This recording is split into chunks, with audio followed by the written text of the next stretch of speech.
Hello বন্ধুরা, সবাইকে নমস্কার। আজকে আমি একটি রান্নার রেসিপি নিয়ে চলে এসেছি, কচু আর মাছ দিয়ে ঝোল। মাছ কচু দিয়ে ঝোল হবে। এটা কি মাছ আমার মনে করতে পারছি না, যাই হোক মাছটা আমার শ্বশুরমশাই বাজার থেকে এনেছেন। মাছটা খুবই ভালো খেতে। এই যে এখানে আমি তেল দিয়ে দিয়েছি, তেলের ওপরে পেঁয়াজ দিয়ে দিয়েছি। পেঁয়াজটা এখন কষা হবে, কষিয়ে একদম তেল ছেড়ে যাওয়া পর্যন্ত কষাবো। এই যে তেল ছেড়ে গেছে, এরপরে বাকি মশলাটাও দিয়ে দিচ্ছি। একদম কষিয়ে তারপরে কচু ঢেলে দেবো। কচু দিয়ে ভালো করে কষিয়ে নেওয়ার পরে হচ্ছে যে জল ঢেলে দেবো।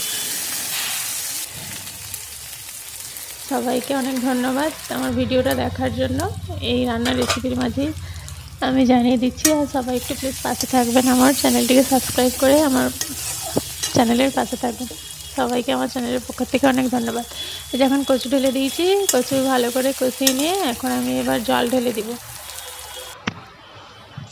জল ঢেলে তরকারিতে যখন ফুট চলে মানে ওই গরম হয়ে যাবে একদম, তারপরে মাছগুলো দিয়ে দেব।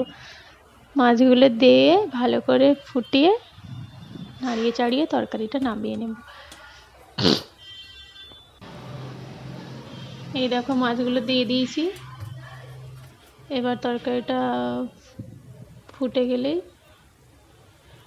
নামিয়ে নেব। আমি ভয়েস কভারে কি বলবো নিজেই বুঝতে পারি না।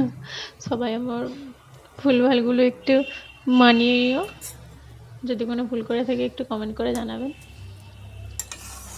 তরকারিটা খেতে কিন্তু খুব টেস্টি হয়েছিল। তরকারি ফুটে গেলেই নামিয়ে নেব। এইভাবে রান্না করে খেলে আপনাদেরও খুব ভালো লাগবে খেতে। একবার বাড়িতে বানিয়ে দেখতে পারো রান্নাটা। কেমন হয়েছে দেখে নাও, একটু লাইক করে দিও আর সাবস্ক্রাইব করে পাশে থাকো। Thank you.